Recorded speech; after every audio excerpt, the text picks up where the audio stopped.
Hello again. This is Mr. RB back with part 3. Today we're going to take the drawing you began the week before last and add to the 1-point perspective of the letter T some details that'll help fill out the storyline. My idea or concept when we started was I wish I had a taco tree. And again, who wouldn't wish for that? Step out into the yard, find a crispy taco, maybe a nice soft taco. So many varieties. Well, today we're going to add some details to bring that to light and to clean it up a bit. First, I'm going to clean up some lines that I don't want anymore. These are just stray lines. I also no longer need the smudges that are up in here. I want to clean that up. I'm going to get rid of where it says VP or vanishing point for forms because I'm going to be adding some details back there. I'm also going to get rid of the where it says vanishing point for shadows because again I'm adding some details back there. I want to get rid of that little dot in the middle of the sun. I do need to keep the dot for the vanishing point for shadows. I'll be using that.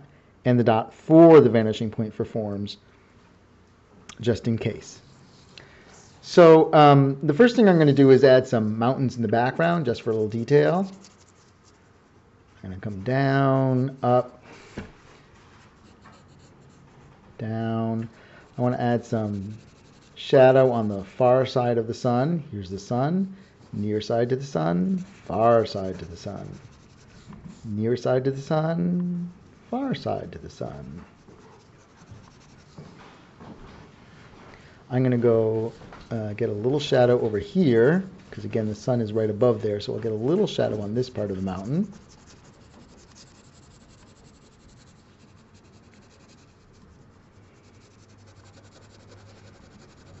Darken that in just a little extra for a little drama and detail.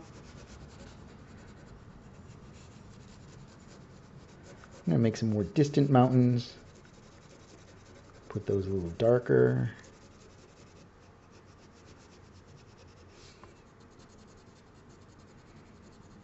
Now I want to get some clouds in there. I'm going to just get a few cloudy forms.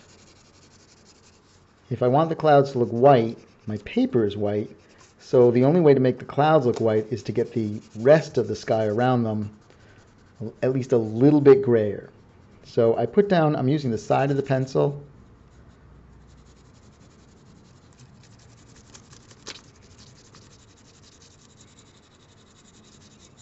And I'm graying out a lot of the sky area. Now right now I'm losing some white that I don't want to lose. And that is where I will draw in with my eraser.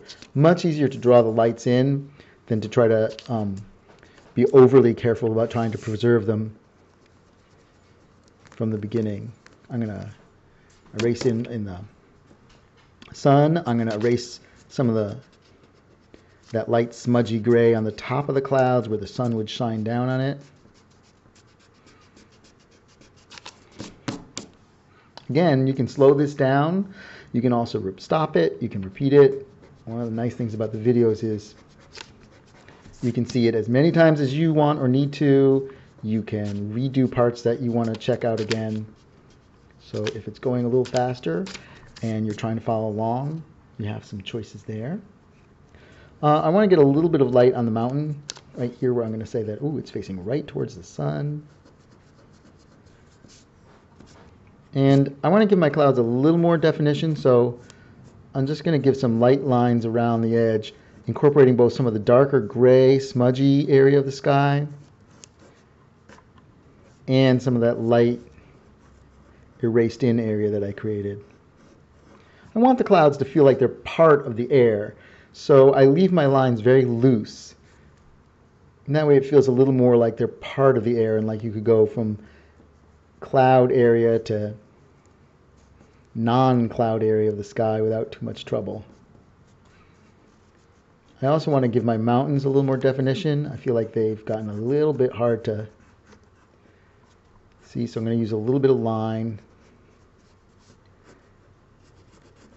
to give them some clear edges. If I want back there, I can add a detail. I could say, ooh, look, there's a little tiny house way back there, or some little, maybe a castle, some structure. I'll put some buildings back there. We don't know quite what they are because they're so far away I can hardly see them. Mysterious. Notice these little buildings. At this point, they're so far away, they just look like a tiny little blob or line. Even this large building, hard to tell exactly what it is, but again, it's adding some narrative detail, and it's getting our eyes and our mind to think about something that's far away with the T very close. And that way we more fully experience that illusion of distance, because there's something to make us think about close, something to make us think about far. I'm going to add a few more little buildings here. There's a little house.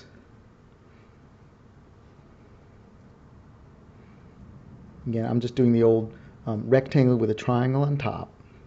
If I want to be fancy, I'm going to do a half circle on top. Ooh. I mean, we don't want just one house in the distance. I mean, there's got to be somebody out there. Next, I want to add something that's going to create a sense of scale and really make this T seem huge. What I'm going to do is I'm going to draw some tiny stick figure people. Because they're right next to the T, our minds will accept them as being close to it physically. Notice I've gotten a lot of gray here. If I don't like it, I can clean that up, but if it looks good, you can keep it. I'm going to draw them here, and notice here's the bottom of the T. If I put the person's feet right there, that means that person is standing next to the bottom of the T. Here's the legs, here's a body, here's an arm. Ooh, maybe they're waving hello, hello. And let's not forget their head. I can give them longer hair if I want. Give them a little more bulk to their body.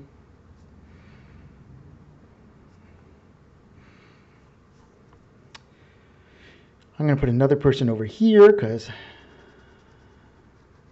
this person will be a similar size. I'm just doing stick figures pretty much.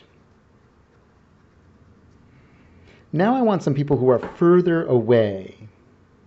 One thing we know about from perspective is objects that are a similar size, for instance, people who are more or less the same height, seem smaller when they're farther away. So I want to put these people, some people back here, further away from me. I'm going to make them smaller.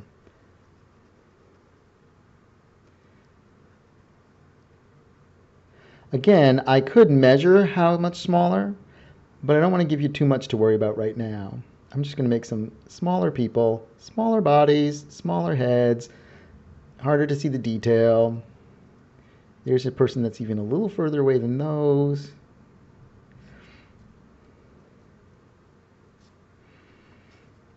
If I want people back here, they might be just tiny dots. I could barely see them. I don't know if you can see what I'm doing over there, but I'm just barely making a few little dots and dashes to create an illusion of some people way back there, but they don't have enough detail to tell much of what's going on. And that's true to how we see things in the real world. When things are far away, from way, way down the street, we can tell it's a car, but it's hard to tell what color it is. It's hard to tell what make or model it is. As it gets closer, we're able to tell some of those things. Well, now we have an issue because the T has shadow and the people do not. We're going to add shadow for the people. I'm going to go back to my shadow vanishing point, and I'm going to put my pencil on the shadow vanishing point, my straight edge on the pencil. I line it up with the people. I'm going to do the first people down at the bottom here, the ones I drew originally. I'm going to come down here to the leg. I'm going to do both legs. And we know that the shadow is going to go this way. So I'm going to have to make the feet meet. And then there's going to be a body. And if the body goes up in the person, it goes down in the shadow. If the arm goes up in the person, it goes down in the shadow. If it goes down on the person, it goes up in the shadow. And of course, let's not forget their head. And a little bit of hair. I want to repeat that for the next person. It's going to go this way. Notice that the lines will not be parallel. And the reason is, as the angle between the vanishing point and the object or person changes from straight down to off to the side, the angle of the shadow also changes. So whereas this person is, their shadow is coming almost vertically down because they're right under that shadow vanishing point. They're right under the sun. This person over here, we can see when I draw their shadow in, it's going to have to go diagonally off to the left. You can see that this one's going almost straight up and down. This one's clearly going much more diagonal for that new person. Again, I just connect their legs to the shadow, give them a little body. I'm going to say that I'm going to assume my light is very low in the sky, and so we're getting these very long, dramatic shadows. I kind of like that drama in a drawing. I do need to add some shadow for these little people here. Of course, their shadows will be shorter because their shadows are farther away. The further away the shadow is, the shorter it will seem. I'm going to quickly add those.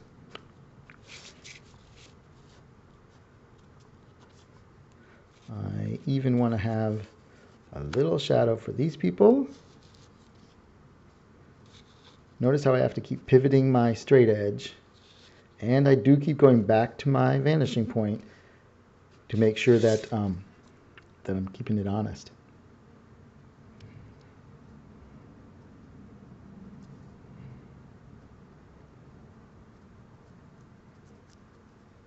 Very tiny shadows for far, far away people.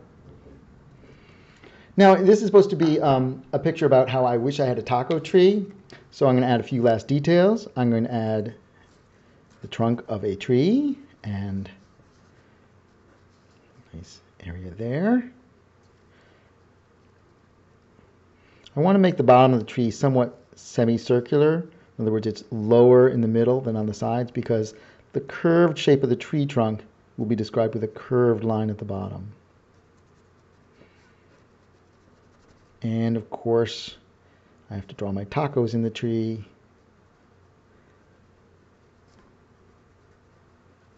A nice full crop because everybody's hungry.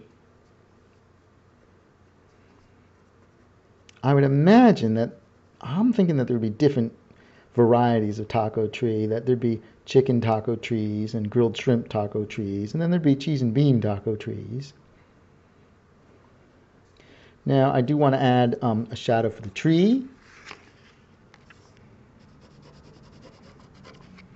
I know that it's going to come down if the tree trunk, see how the tree trunk got narrower going up, so the shadow gets narrower going down.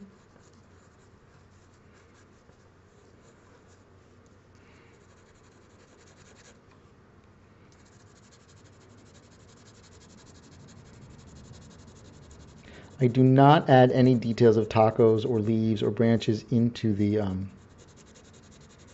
inside of the tree because it's a shadow. It's like a cookie cutter shape.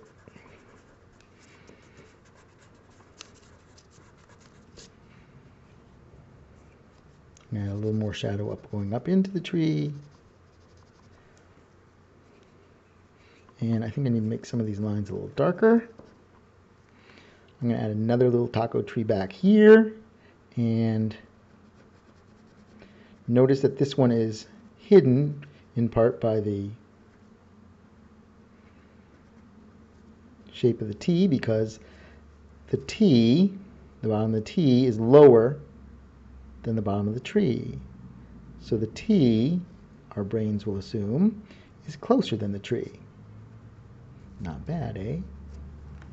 Anyhow, I could always add more details and clean it up some more, but that's kind of where we're at. I wish I had a taco tree, and if I did, I would definitely share with all of you.